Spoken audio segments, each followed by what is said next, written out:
여러분 안녕하세요. 엄마표 영어 특강의 유시연입니다. 예전에 학교 다닐 때 어느 선생님께서 독서의 중요성을 강조하시면서 해주셨던 말씀이 떠오릅니다. 너희들은 현재 대한민국에 있지만 책을 통해서 과거와 미래를 오갈 수 있고 무엇보다도 세계를 만날 수 있다라는 말씀을 해주셨는데요. 그 얘기를 듣는 순간 책을 읽는다는 것이 제가 굉장히 중요한 일을 하는 것처럼 느껴졌었거든요. 여러분들 책을 읽으신다면 사고의 폭을 넓힐 수 있고요. 그리고 글로벌 시민으로서 거듭날 수 있습니다. 자, 오늘도 여러분들께 영어 독서의 세계로 안내해드릴 지도자분 소개해드리도록 하겠습니다. 자면초등학교의 김연아 선생님 모시도록 할게요. 선생님 어서 나오세요. 네, 안녕하세요. 네, 안녕하세요. 네.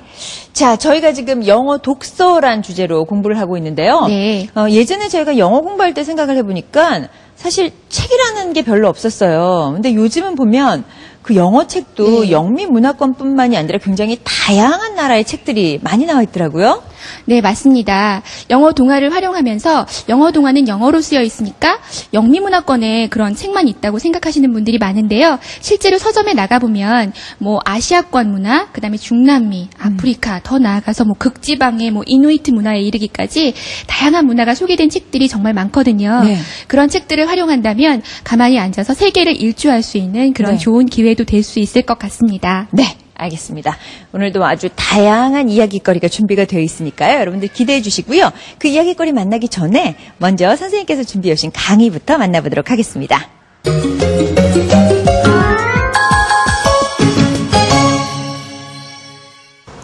네, 오늘은요, 지난 시간에 이어서 계속해서 영어 동화를 활용한 수업에 대해서 이야기를 나눌 건데요. 지난 시간에 전체적인 개관에 대해서 얘기했다면 이번 시간에는 조금 더 범위를 좁혀서 문화를 가르칠 수 있는 그런 부분에 대해서 이야기를 나눌 건데 요즘에 국제문화 이해교육이 약간 트렌드잖아요. 그래서 영어 동화를 활용해서 그런 교육을 할 수 있는 학생들을, 아이들을 글로벌 시민으로서 키우는 그런 활동들을 여러분들과 함께 나눌 거예요. 자, 먼저 화면을 보시면 Ways to describe Koreans라고 돼 있어요. 자, 여기서 여러분들께 한번 질문을 드리고 싶어요. 여러분들은 혹시 한국을 가장 잘 나타낼 수 있는 한 단어를 떠올린다면 어떤 단어를 말하고 싶으세요? 혹시 딱 김치? 한복? 어떤 형용사로 생각해 본다면 어떻죠? 한국 사람들은? 다이내믹하다. 또 어떤 분들은 굉장히 폴라이트하다. 어떤 분들은 컨저버티브하다. 그렇게 얘기를 하더라고요. 그런데 제가 우리 한국에서 이렇게 영어를 좀 가르쳤던 원어민들 있죠. 그 원어민 선생님들한테 한국에 대해서 어떻게 생각하세요? 라고 설문을 해봤어요. 그래서 그 1위부터 8위까지인가 그렇게 되거든요. 그래서 한번 여러분들과 함께 볼 거예요. 첫 번째, 좀 제가 재미있게 이렇게 봤는데 I know exactly, I know 이런 표현을 지금 썼는데요. 굉장히 모든 일에 serious, 심각하다고 하더라고요. 그래서 내가 이렇게 심각했었나 이랬는데 심각한가 봐요. 그래서 제가 생각했을 때는 나는 이렇게 좋은 장점만 보이는데 심각하다는 게 뭐 장점일 수도 있긴 있지만 그렇대요. 그리고 두 번째 또 다른 걸 보니까 I'll do whatever it takes. 어떻게든 진짜 하고야 말 거야. 굉장히 determined 하대요. 이런 성격이 있대요. 저도 약간 그런 것 같기도 해요. 들어보니까. 그리고 또 하나 보니까 여기 굉장히 fashionable한 아이가 있는데요. Don't I look good? 그래요. 그래서 요건 뭐 같아요? 아실만 할 텐데 굉장히 stylish하다고 얘기를 하더라고요. 멋을 많이 내고 왜 멋있는 옷, 뭐 때와 장소에 좀 가리지 않고 좀 우린 좀 항상 잘 입는 편이잖아요. 그래서 굉장히 스타일리시하다고 말을 하더라고요. 그리고 또 하나는 Can't you see I am very busy now? 이랬는데 굉장히 맨날 비지하다고 합니다. 저도 학교에서 매일 너무너무 바쁜 편이거든요. 그래서 진짜 그런 것 같아요. 비지하고 그 다음에 또 그러다 보니까 workaholics라고 얘기를 하더라고요. 상당히 workaholics다. 네, 저도 약간 workaholic인 것 같은 느낌이 좀 있는데요. 그리고 또 하나는 이게 이제 가장 표를 많이 받은 거예요. competitive하다는 거죠. 항상 이기고 싶어하고 그래서 이제 저 같은 경우는 학교에서 근무를 하다 보니까 이제 우리 학교에도 원어민 교사가 있거든요. 그래서 원어민 선생님도 이제 수업 공개를 하셔야 되고 저도 수업 공개를 해야 되잖아요. 그랬을 때 보면은 내가 더 잘해야지 뭐 그런 거 있잖아요. 그런 게 은연중 제가 이렇게 내비치나 봐요. 막 그래서 컴패러티브하다고 저보고도 말씀을 하시더라고요. 그래서 이렇게 이제 한국 사람들이 컴패러티브하고 이렇게 막 경쟁하기를 좋아하고 이런 느낌 때문에 지금 요즘에 English Fever라고 들어보셨죠? 영어 열풍, 영어 교육 열풍 요즘에 많이 불고 있잖아요. 비단 요즘뿐만 아니라 굉장히 오랜 시간 동안 영어 교육 열풍이 불고 있고요. 그래서 이게 정말 심각하다고 지금 볼 수가 있거든요. 이 영어 교육 열풍이. 그래서 지금 사교육 시장이 그렇게 늘어나고 있는 반면에 공교육은 아무래도 약간 외면받고 있고 저도 공교육을 하고 있는 교사지만 지금 그런 실정이라고요. 그런 측면에서 지금 교육부에서는 어떤 노력을 기울이고 있는가 하면 일단 원어민들을 이제 들여오고 있어요. 에픽 프로그램이라고 해서 교육부에서 원어민들을 다 초청해서 각 학교별로 이렇게 보내주고 있어요. 그리고 또 토크 프로그램이라고 또 있거든요. 그건 뭐냐면 Teach and Learn in Korea라는 그런 프로그램이에요. 그래서 외국에 있는 대학생들을 이렇게 교환학생처럼 데리고 와요. 그래서 2학년 이상의 학생들을 데리고 와서 일정 기간 동안 교육을 시켜요. 영어 교육을 이렇게 하면 된다는 교육을 시키고 그 다음에 왜 굉장히 오지 있죠. 막 뭐 이렇게 분교 같은데 막 섬마을, 바닷가 마을, 뭐 산속 마을 이런 데 있는 학교에 방과후 선생님으로 보내주는 거예요. 그러면 그 사람들의 월급은 나라에서 대주고 대신에 그 지역에 있는 학생들은 공짜로 영어 수업을 할 수 있는 그런 노력을 기울이고 있어요. 그래서 제가 이제 그 토크 프로그램이나 그 에픽 교육부 그 원어민들을 교육하는 프로그램을 좀 오랫동안 해왔거든요. 그러면서 제가 이제 그쪽에서 부탁받은 게 뭐냐면 강의 내용을 할 때 그 원어민들이 바람직한 자세를 가질 수 있도록 교육을 시켜달라고 하시더라고요. 그래서 제가 난 원어민도 아니고 영어도 짧은데 내가 도대체 그걸 어떻게 해야 되나라고 고민을 많이 하게 되었어요. 근데 고민을 했는데 그 결론은 한 가지밖에 없더라고요. 영어가 영미문화권 사람들만 쓰는 영어가 아니다. 영어는 내가 미국 사람이랑 대화하고 영국식 사람이랑 대화하기 위해서 배우는 게 아니라 내가 영어를 배우는 목적은 전 세계 사람들과 이야기를 나누기 위해서 영어를 하는 거다라는 의식을 아이들도 가질 수 있고 또 원어민도 가질 수 있으면 좋겠다라는 생각을 해봤어요. 그래서 요즘에 가장 교육청에서도 교육부에서 강조하고 있는 게 글로벌 시티즌십이라고 그래요. 그래서 이제 바야흐로 우리나라도 다문화 시대에 접어들었잖아요. 그래서 세계 시민 의식을 갖게 하는 것. 그래서 문화적으로 편향되지 않고 보다 넓은 시야를 갖게 할 수 있는 그런 것. 그런 게 많이 강조가 되고 있거든요. 그래서 실질적으로 이제 개정 교육과정에서 영어는 2008년도에 또 개정 교육과정이 나왔고요. 그리고 그거를 적용한 교과서가 내년부터 또 바뀌어서 그 교과서로 아이들이 새롭게 공부를 하게 되어 있어요. 그래서 저도 이제 교과서 작업을 했고 그 교과서에 나오는 내용을 보면은 새로 나온 그 영어 교과서에서는 문화 코너가 신설이 되었어요. 물론 그 전에 있는 교과서에도 문화를 가르치게는 되어 있었지만 그 문화가 교과서 내에 들어가 있지 않고 그냥 지도서에 들어가 있었거든요. 근데 지금은 그렇지 않고 아예 공교육 내에서 책자에 교과서에 문화 코너가 신설이 되고요.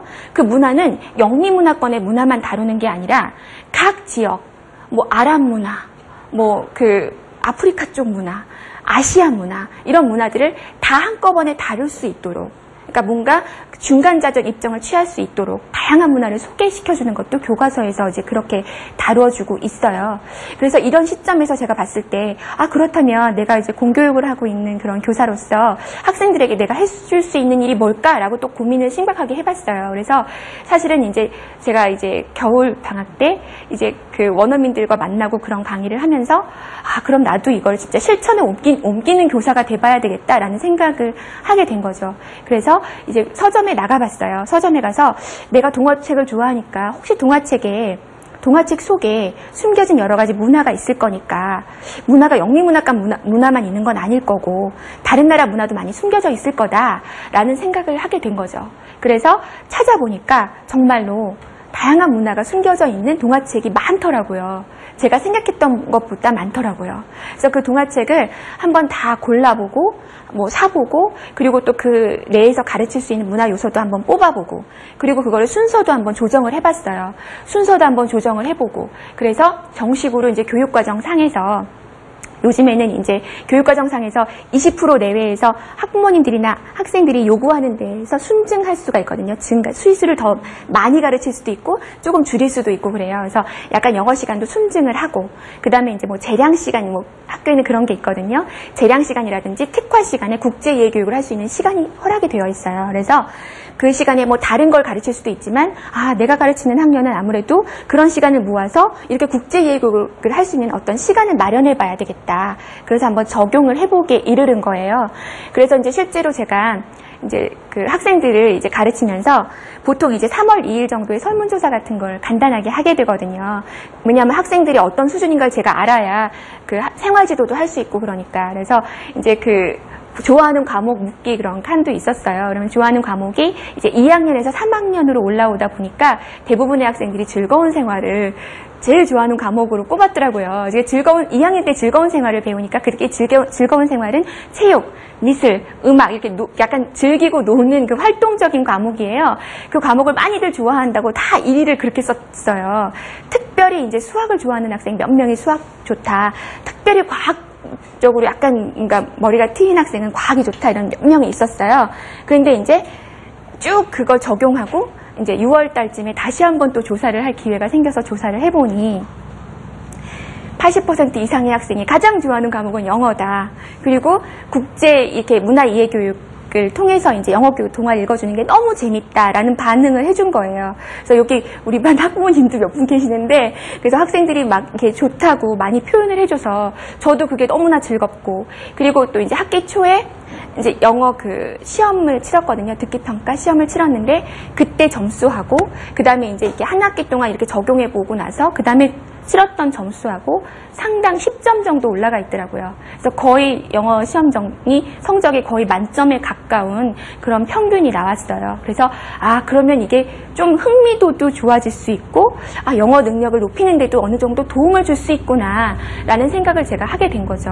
그래서 오늘은 여러분들과 이제 국제문화 영어 동화를 이용한 국제문화 이해 교육에 관해서 왜 제가 그걸 하게 됐고 뭐가 좋고 왜 그걸 해야만 되는지 그런 당위성에 대해서 지금까지 말씀을 드렸어요.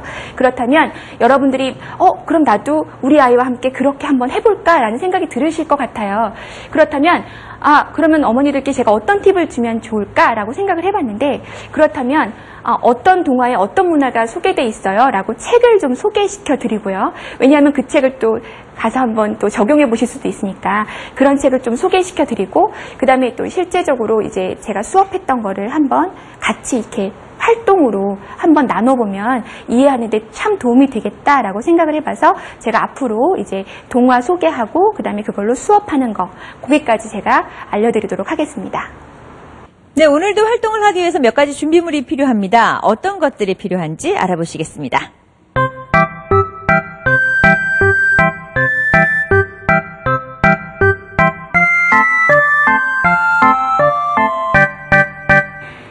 아까 말씀드린 대로요. 영어 동화 활용 국제문화 이해 교육을 위한 영어 동화책 선정이라고 말씀을 드렸는데 다양한 동화책을 제가 지금부터 소개를 해드리고 싶어요.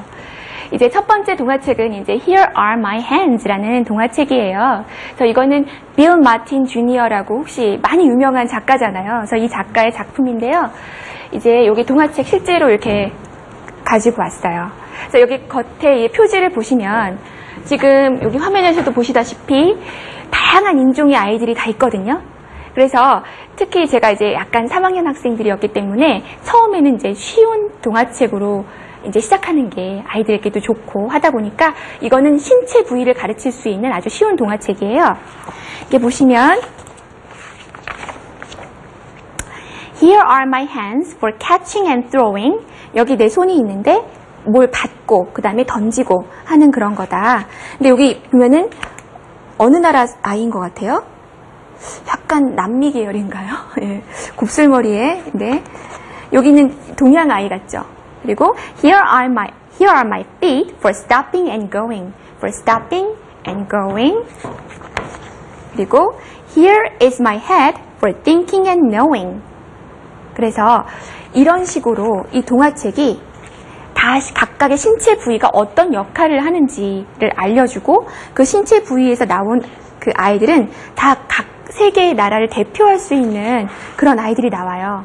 그럼 여기서 가르치고자 하는 컨셉이 뭘까요? 신체 부위는 어느 나라 사람들이든 다 똑같이 갖고 있고 다 똑같은 역할을 한다.